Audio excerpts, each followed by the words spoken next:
Nah, doaan. Kelas. Salaman. Assalamualaikum warahmatullahi wabarakatuh. Waalaikumsalam warahmatullahi wabarakatuh. Alhamdulillah wa syukurillah. Wala haula wala quwata illa billah. Asyhadu an la ilaha illallah wahdahu la syarikalah wa asyhadu anna Muhammadan abduhu wa rasuluh man la nabiyya ba'dah. Baik anak-anak semua, kita mulai pembelajaran kita dengan membaca bismillah. Bismillahirrahmanirrahim. Bagaimana kabar Anda? Alhamdulillah, luar biasa, harus semangat, Allahu Akbar. Ya, terima kasih. Baik anak-anak semua, alhamdulillah absensi kita ada semua ya. Alhamdulillah. Pada kesempatan ini kita akan melanjutkan pembelajaran kita yang di bab yang ketiga di semester 1 ini. Ya, akan kita lanjutkan dengan pembelajaran tentang substansi genetik. Anda sudah pernah belajar substansi genetik di kelas 9 ya? Sudah, Pak. Di situ sudah diperkenalkan tentang DNA, kromosom, dan selanjutnya. Ada apa itu? Coba kita ingat. Apakah Anda pernah mendengar kata kromosom waktu itu? Pernah. Coba Sofia, Sipa, coba jelaskan apa yang kamu ketahui tentang kromosom. Kromosom, Pak. Ya. Kromosom adalah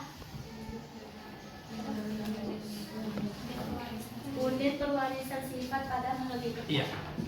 Jadi anak-anak, kalau kita perhatikan dalam keluarga kita, misalnya kita nih, adik-adik kita sekeluarga gitu ya, yang kakak beradik.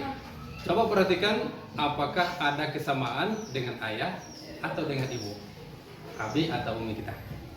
Ada kesamaan tidak? Ada.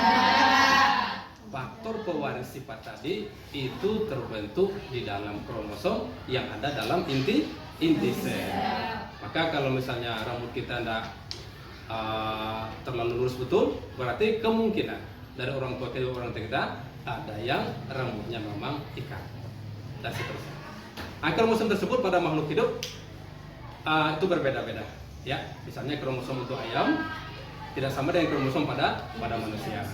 Ya, kromosom ayam sesuai dengan kromosom untuk ayam itu sendiri, dan manusia juga seperti itu. Jadi pada pembelajaran kita pada pertumbuhan dan perkembangan telah kita pelajari bahwa pada fase pembelahan atau cleavage itu ya, kita terbentuk daripada satu sel menjadi 2 sel, kemudian membentuk menjadi 4, 8 dan seterusnya. Terjadi pada proses pembelahan sel. Nah, apa yang berperan dalam hal itu? Kan itu adalah sebagai komponen-komponen dalam pewarisan sifat yang berperan di dalamnya adalah kromosom. Di mana terdapat kromosom? Kita perhatikan di dalam inti sel. Ya, perhatikan gambar sini. Masih ingat Anda ini apa? Mitokondria. RE. Aparatus Golgi. Nukleus. Nah, kita lihat sekarang yang menjadi komponen pewarisan sifat kita, misalnya orang tua kita matanya lebar gitu ya, kemudian menurun ke kita. Mana yang menjadi komponen yang berperan dalam hal itu? Kita lihat ada 4 komponen yang berperan dalam hal ini. Namun di pertemuan kita kali ini ya akan kita bahas yaitu berupa kromosom. Nanti akan menyinggung ini tapi tidak akan terlalu detail. Akan kita pelajari untuk sesi seterusnya. Maka kita bagi dalam 3 kali pertemuan. Nah, kromosom itu apa? Nah, kita lihat tadi, kromosom adalah merupakan unit pewarisan sifat pada makhluk hidup. Di mana letaknya? Dalam nukleus. Nah, kalau kita perhatikan, kita perbesar, nah seperti ini dia bentuknya Anda. Nah, ini dia. Di dalam nukleus tadi terbentuk ada kromosom di dalamnya. Di dalam kromosom ada gen. Di dalam gen ada DNA. Maka pembentuk warna rambut, warna kulit itu adanya di DNA dalam membentuk gen. Gen terdapat dalam kromosom. Kromosom terdapat dalam inti sel. Inti sel berada dalam sel. Kemudian kita perhatikan kromosom tersebut secara struktur ya seperti ini bentuknya ketika diperbesar anak. di mana ada komponennya, yaitu ada centromer, ya, centromer yang berada di tengah. Ini nanti akan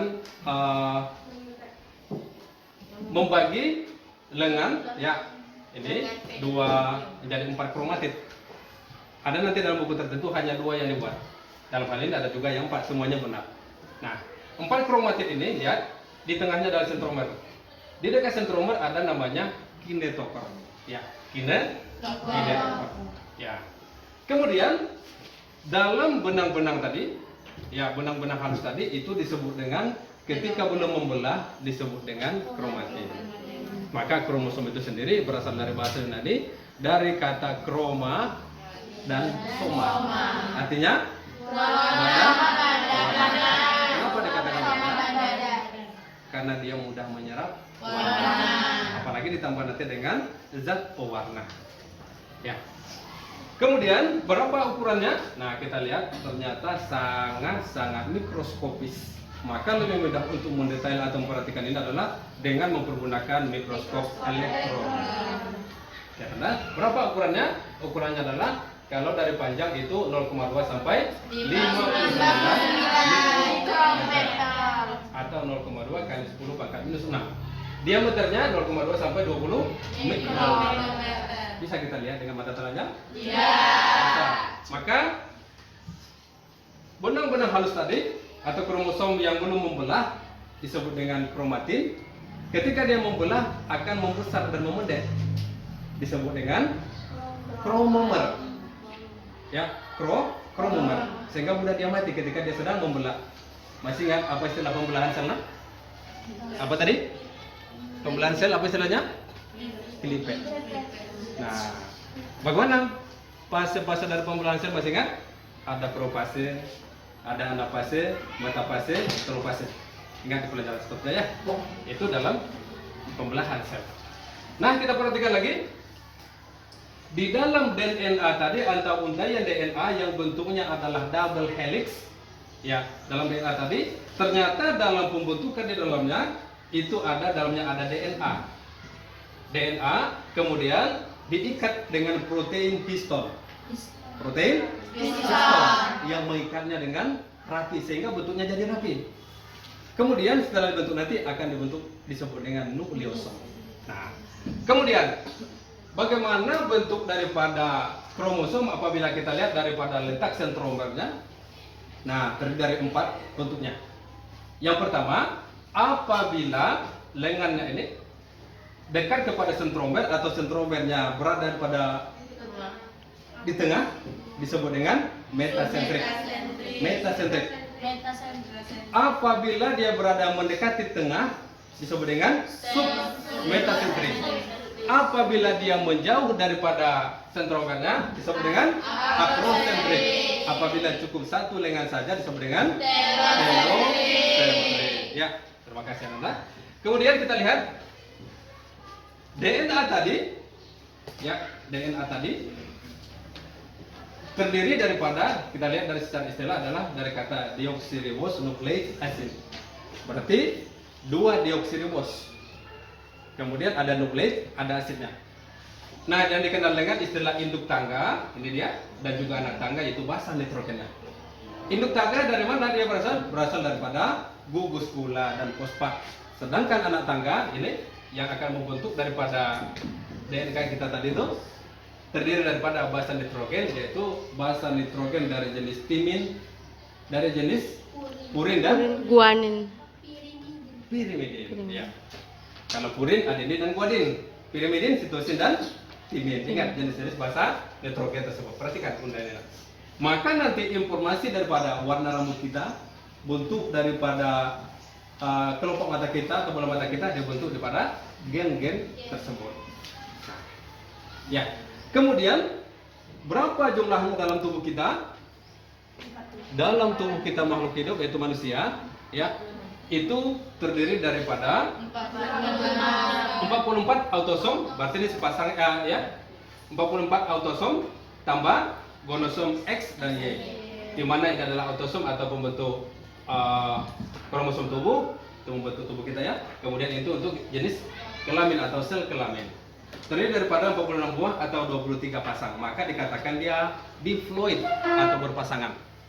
Maka kalau dikatakan 23 pasang berarti ini dia kali 2 46. Nah, kemudian yang kedua adalah gonosom, membentuk sel kelamin. Maka dalam sel ovum atau sel telur, kemudian sel sperma terdiri daripada 22 AA autosom ya. Ini ya haploid ini homolog 22A dan XY. Terdiri hanya 23 pasang. Maka apabila bertemu nanti dalam pembuahan, maka apabila bertemu X dari perempuan dan juga X dari laki-laki akan membentuk atau terlahir anak perempuan. Apabila X yang dari laki-laki dan X daripada perempuan dan Y dari laki-laki akan terlahir anak laki-laki. Baik. Selanjutnya, hal ini harus cukup seperti ini. Artinya tidak boleh kurang, tidak boleh berlebih. Bagaimana kalau berlebih? Bagaimana kalau kurang? Maka akan terbentuk namanya yang disebut dengan cacat atau sindrom. Ada sindrom Klinefelter dan yang lain-lain. Contohnya apa? Misalnya tangan berlebih jarinya atau kaki berlebih ya, atau di rambut, di telinga ada semacam rambut dan yang lain-lain contohnya. Nah, hal itu dinamakan karena akibat daripada jumlah daripada autosom dan gonosomnya berlebih atau berkurang. Baik Ananda, bagi yang mau bertanya silakan. Silakan bertanya. Satu saja. Ananda silakan.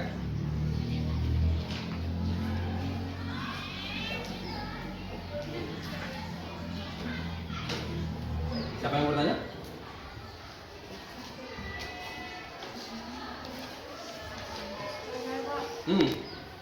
Ya, silakan. Coba. Ya, kan tadi aku bilang kromosom itu terdapat pada intisal. Ya. Intisal itu kan ada serangka. Nah, sekarang ini yang tadi berarti apakah DNA bagian dari kromosom Pak atau kromosom yang berbeda? Iya. Ya. Ada yang bisa jawab? Ada yang bisa jawab? Nah?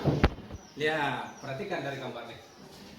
Ya, DNA terdapat di dalam gen, ya. Ini kan DNA membentuk gen. Kemudian gen terdapat dalam kromosom. Kromosom terdapat dalam nukleus atau inti sel. Berapa jumlahnya? 46 buah, di mana ada 44A, kemudian tambah XY. Nah, berjumlah 46. Ini terdapat di masing-masing sel kita. Coba bayangkan, masing-masing dalam sel kita. Setiap sel. Nah, dalam sel kelamin juga seperti itu. Terdapat 23 saja. Maka dinamakan dia dengan istilah haploid. Kalau ini diploid, bisa dikali 2 atau berpasangan. Ya, ada yang lain? Ada nah?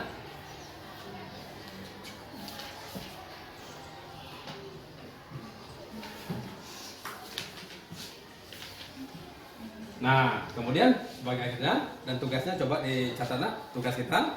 Yuk, form yang Bapak kasih tadi silahkan dijawab. Ya, nanti dikumpulkan sekitar waktunya ditentukan ya. Tugasnya apa? Apa yang Ananda ketahui tentang kromosom? Ya, apa yang Ananda ketahui tentang kromosom? Dan bagaimana kaitannya dengan gen serta DNA? Ya, silakan. DNA. Baik, Anda semua. Karena pertemuan kita saat ini adalah pengantar daripada substansi genetik atau pertemuan pertama, maka untuk pertemuan selanjutnya nanti akan kita pelajari tentang gen, alen, DNA, dan RNA. Di mana gen dan alen tadi itu akan membentuk daripada sifat dominan atau resesif suatu makhluk hidup. Atau misalnya kalau kepada tumbuhan misalnya jeruk, ini ada pohon jeruk, dia batangnya kuat besar, kemudian buahnya besar juga tapi asam. Kita silangkan dengan ini batangnya agak pendek, ya, tapi dia manis, buahnya kecil, disilakan. Di mana nanti sifat resesif dan dominannya, nah itu yang akan kita kaji kembali dalam pewarisan sifat. Nah, kemudian DNA tadi telah kita bahas, ini ada dalam tubuh kita, maka ada nanti namanya cek DNA untuk menentukan berbagai daripada kasus-kasus tertentu. Misalnya bayi tertukar atau kasus kriminal tertentu. Dicek dalam cek DNA. Ya, ini unit terkecil. Kemudian dalam proses pembuatannya ada namanya replikasi DNA dan juga ada sintesis protein. Sintesis protein. Ya, itu akan kita pelajari dalam pertemuan terakhir. Kemudian dan juga cacat yang diakibatkan daripada kelebihan atau kekurangan daripada kromosom. Baik Anda, silakan dikumpulkan jawaban portofolionya, kumpulkan ke depan.